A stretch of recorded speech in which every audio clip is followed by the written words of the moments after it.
우리가 살아가면서 자신의 노력이나 능력하고 무관하게요, 내가 어떤 단체에 어떤 소속에 속해 있기 때문에 손해를 보는 경우도 있고 이익을 보는 경우도 있습니다. 예를 들어 우리나라에서 남자와 여자가 똑같은 행동을 했을 때 다른 평가를 받는 부분이 가끔 있어요. 여자가 남자 화장실에 들어가면 실수해. 남자가 여자 화장실 들어가면 변태입니다. 여자가 밥 조금 먹으면 야, 다이어트 하나 보다 그래요. 남자가 밥 조금 먹으면 야, 그거 먹고 힘이나 쓰겠어. 여자가 힘든 일을 하면 여자한테 좀 봐주세요. 남자가 힘든 일을 하면 힘 좀 써봐.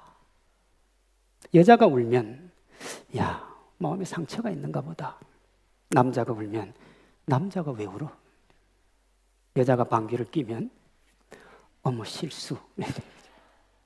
남자가 방귀를 뀌면 매너 없는 놈이 되는 거예요. 남자 입장에서는 좀 억울할 수 있는데 이유를 들어서 항변해봐야 소용이 없어요. 여자 입장에서는 여자이기 때문에 누리는 특권이죠. 물론 유교 문화가 바탕이 된 우리 사회 전체를 돌아보면 여자보다는 남자이기 때문에 누리는 특권이 더 많습니다. 이렇든 저렇든 분명한 사실 한 가지는 나의 노력이나 열심의 결과가 아닌 내가 그 성에 속해 있기 때문에, 내가 그 회사를 다니기 때문에, 내가 그 학교에 적을 두고 있기 때문에 누리는 특별한 혜택이 있습니다. 주위를 둘러보면 의외로 그런 것들이 적지 않지요. 예수님을 믿는 우리에게도 이런 특별한 혜택이 있다는 걸 알고 있습니까? 하나님의 백성이 누리는 특혜인데 그걸 우리는 하나님의 돌보심이다, 그렇게 표현합니다. 하나님이 우리를 돌봐주시는 이유는 예수님을 이 땅에 보내셔서 십자가의 은혜 베푸시고 우리를 하나님 백성 삼았기 때문에 하나님이 우리를 돌봐주시는 거예요. 하나님의 돌보심은 우리의 부족함이나 연약함과는 무관하고 그저 너희가 하나님의 백성이기 때문에, 내가 너희를 구속했기 때문에 너희를 사랑해 주시는 겁니다. 오늘 본문에 하나님의 이 특별한 은혜와 사랑이 나옵니다. 하나님의 사랑과 은혜는 여인을 향한 예수님의 시선에서 시작을 해요. 울고 있는 한 여인을 예수님이 주목을 하십니다. 예수님의 시선이 아들을 잃고 슬피 울고 있는 과부를 향해 있는데 13절에요. 주께서 과부를 보시고, 주님이 과부를 봤는데 과부가 울고 있었어요. 왜 울었느냐? 12절이요. 한 죽은 자를 메고 나오니 이는 한 어머니의 독자요 그의 어머니는 과부라. 성경에서 하나님이 가장 힘들고 어렵고 답답하고 소외된 사람을 누구라고 그러느냐 그러면 고아와 과부라고 그래요. 그러니까 그 과부가 예수님 눈에 비친 거죠. 예수님이 그 과부를 보셨어요. 근데 그 과부가 유일한 소망이 아들이었는데 본문에 보면 그 아들이 죽었어요. 아파도 이상 아플 수 없고 슬프도 이상 슬플 수는 없지요. 왜요? 과부도 불쌍한데 그 과부에게는 아들마저 죽었으니 정말 힘들고 고통스러운 상황입니다. 예수님이 말로 표현할 수 없는 아픔과 고통, 슬픔으로 눈물밖에 흘릴 것이 없는 이 여인을 주목을 하셨어요. 주님의 주목하심이 심정적 동의로 이어집니다. 그저 형식상 불쌍히 여긴 게 아니고 마음을 베푸셨어요. 마음이 아프셨어요. 그래서 그걸 오늘 본문은 뭐라고 그러냐 그러면 불쌍히 여기사 그랬습니다. 불쌍히 여긴다는 말이 뭐냐면 창자가 끊어지는 듯한 고통, 그걸 불쌍히 여긴다 그래요. 아픔에 힘겨워하는 여인을 향한 전능하신 하나님의 긍휼이요, 도저히 일어설 수 없는 아픔으로 힘겨워하는 이를 향한 하나님의 마음이요. 그럼 이 하나님의 마음이 어떤 마음일까요? 성경에 나와요. 호세아 11장 8절에 에브라임이여 내가 어찌 너를 놓겠느냐? 이스라엘이여 내가 어찌 너를 버리겠느냐? 내가 어찌 너를 아드마같이 놓겠느냐? 너를 서보임같이 두겠느냐? 내 마음이 내 속에서 돌이켜 나의 긍휼이 온전히 불붙듯 하도다.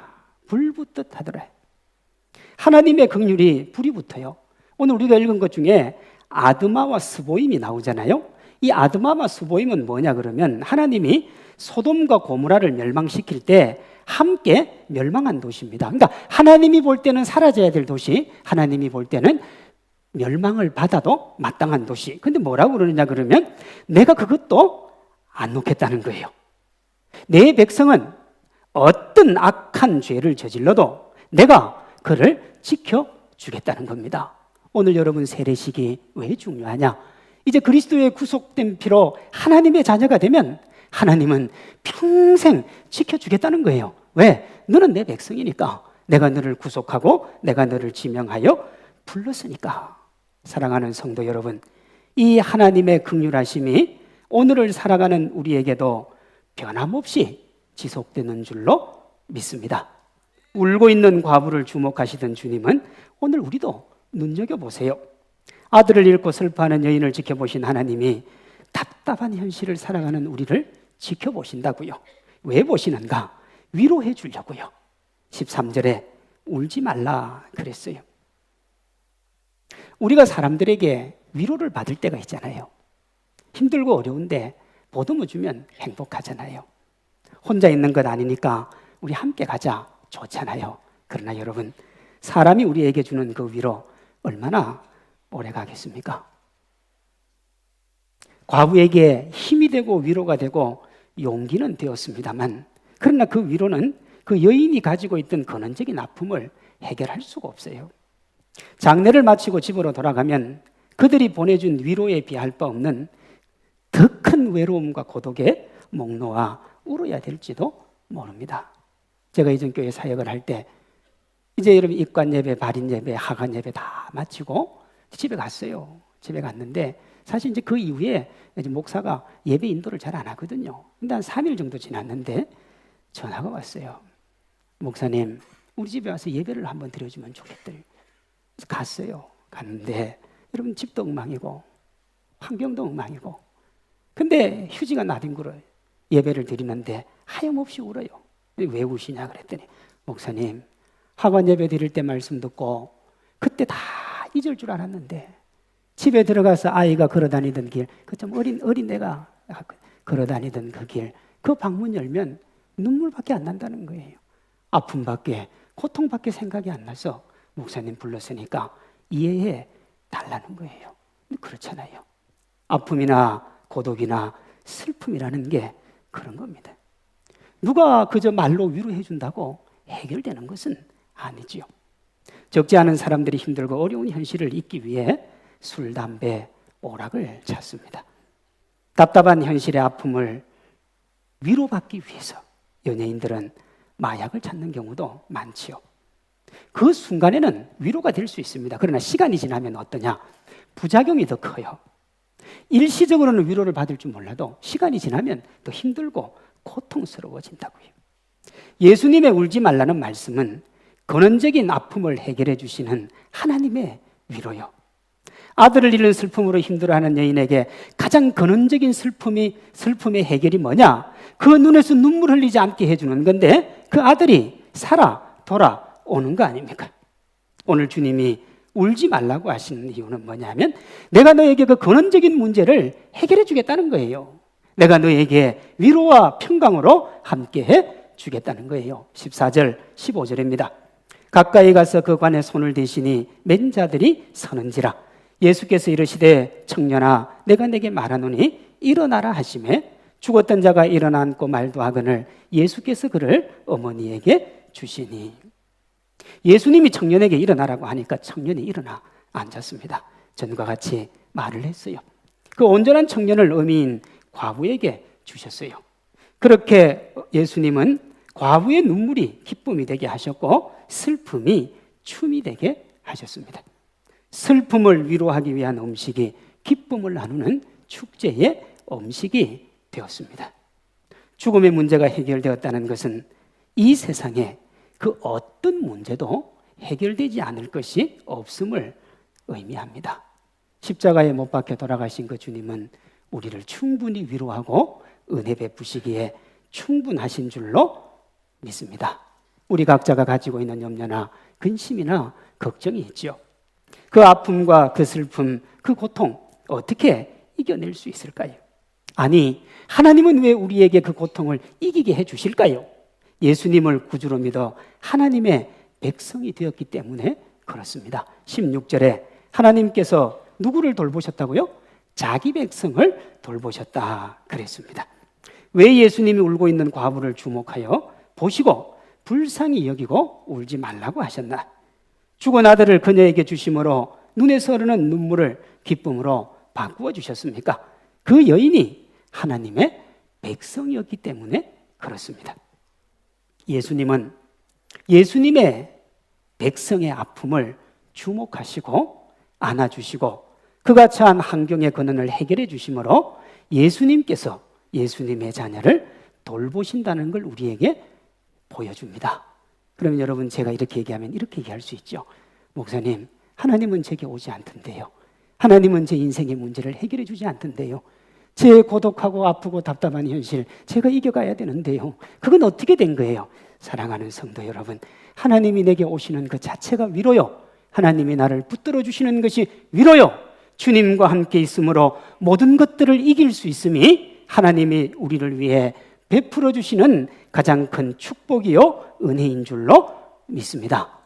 지금 우리나라가 참 많이 힘들고 어렵습니다. 하나님의 도움이 절실하게 필요합니다. 태풍으로 집을 잃으신 분, 추수를 앞둔 1년 농사를 떠나보낸 분이 적지 않아요. 돼지 열병으로 애지중지 키운 가축을 매몰시키면서 아파하는 분, 돼지고기를 어떻게 먹어야 되나 고민하는 분들. 그런데 여러분, 그 고민은 행복한 거죠. 자식 새끼 같은 여러분 그 돼지를 다 매몰 처분할 때 그 고통이 오죽하겠습니까? 북한은 계속해서 미사일을 쏘아 올리다가 이제는 잠수함에서 발사하는 가장 위협적인 SLBM이라는 걸 쏘았어요. 우리가 느끼고 경험하는 경제가 어려운 것은 말할 것도 없고요. 실제 통계도 작년보다 물가가 낮아서 최악의 경기인 디플레이션으로 가고 있다. 그렇게 진단을 합니다. 정부도 봄까지만 해도 경제 괜찮다 하더니 지금은 통계를 쏟아내잖아요. 경제가 안 좋다고 이제야 인정을 해요.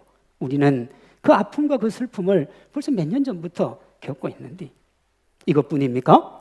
일본과의 관계는 갈수록 악화되고 있고 미국과도 주한 미군의 방위비 협상을 비롯한 갖가지 것들로 정말 나라가 위기예요. 힘들어요.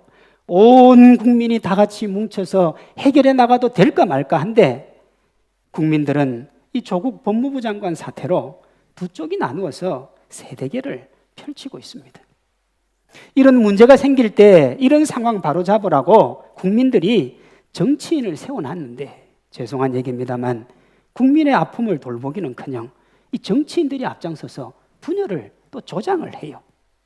국민은 아프고 고통스러워서 전국에서 서울에 집회 장소를 찾아가지 않습니까? 여러분, 그것 때문에만 찾아가겠어요? 힘들고 어렵고 답답하고 고통스러워 죽겠는데 어디 풀 데는 없는데 그 구멍이 하나 생긴 거죠. 거기 가서 소리 지르는 거예요. 여러분 다 물어보십시오. 뭔지 알고나 소리 지르는지 모르고도 소리 지르는 사람 엄청나게 많아요. 한 치 앞도 알 수 없고 어떻게 해야 될지 모르는 이때에 누구도 해결할 수 없는 이 답답한 상황을 어떻게 해야 됩니까? 사랑하는 성도 여러분, 하나님 외에는 답이 없어요. 세상 사람들이 얼마나 여러분 기독교가 타락했다라고 비판을 했습니까? 저는 지난 10수년 동안 그 말을 듣고 가슴 깊이 받았습니다. 교회가 바로 서야 된다. 교회가 바로 서야 된다. 근데 제가 이번에 사태를 보니까 여러분 그나마 교회는 건강한 거예요. 교회는 아름다운 거예요. 그래도 성도들은 매주일 와가지고 어떻게 살아야 되는지에 대한 말은 배우잖아요. 저는 다시 한번 생각했습니다. 교회가 희망이고 교회가 소망이고 교회만 기댈 수밖에 없는 곳이에요. 제가 감히 말씀드립니다. 사람이 아니라 하나님인 줄로 믿습니다. 제도와 시스템이 아니라 하나님이요. 독생자를 우리를 위해 희생하신 하나님의 돌보심만이 우리를 회복시킬 수가 있습니다. 어떤 교회는 이 조국 사태 때문에 성도들이 막 싸운다고 그래요. 여러분, 제가 그 생각을 했습니다. 예수 그리스도 하나님 모욕받는 것 때문에 그렇게 한번 싸워보신 적이 있는지 제가 한번 묻고 싶어요. 하나님이 아프다, 하나님이 고통스럽다 그러면 뭐 그런가 보다 그러다가 여러분 별것도 아닌 그 정치 가지고 왜 교인들이 서로 삿대질하고 싸우는지 이해가 안 돼요. 하나님 바라보고 하나님 의지하고 하나님 따라가고 주님 안에서 해결책을 찾고 그 안에서 기쁨을 누리는 길만이 오늘 우리가 살아가는 길인 줄로 믿습니다. 우리 인생이라는 것이 태어날 때부터 죽을 때까지 울고 또 울고 그러다가 그 울므로 끝나는 인생 아닙니까? 겉으로 보이기에 아무런 문제가 없어 보여도 문제 없는 사람 아무도 없죠. 환한 웃음 뒤에 답답한 그림자가 있고 화장으로 가려진 화려함 뒤에 슬픔이 움츠려져 있고 화사함을 뽐내는 그 화려한 패션 아래에 우울한 현실의 고통이 있습니다. 사람들은 그 이면에 있는 답답함, 슬픔, 우울함의 눈물을 보지 못해요. 그러나 우리 주님은 그 눈물 주목하시고 안아주시고 보듬어 주십니다. 여러분이 가지고 있는 어떤 문제라도 여러분이 가지고 있는 어떤 아픔이라도 하나님께서 해결해 주실 줄로 믿습니다. 다하라 요네코라는 여인이 있었습니다. 고등학교 3학년 때 엄마의 죽음으로 슬픔을 이기지 못하다가 철길에 뛰어들어서 자살을 시도했어요. 죽기를 원하는데 못 죽었어요. 막 그렇게 건강한 몸으로 안 죽으면 좋은데 여러분 다리 2개가 절단이 되고 팔 한쪽이 절단이 되고 손가락은 2개가 나가 떨어지는 딱 3개만 남았습니다.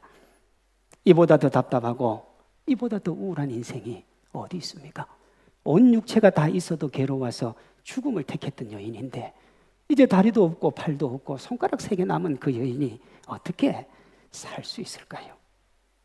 지금 그 여인이 어떻게 사시는 줄 압니까? 요네코는 남편과 2 딸과 함께 행복하게 살고 있습니다. 결혼을 했어요. 자녀를 낳았다고요.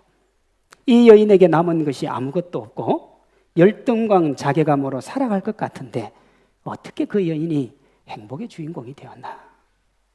병원에서 주님을 만났어요.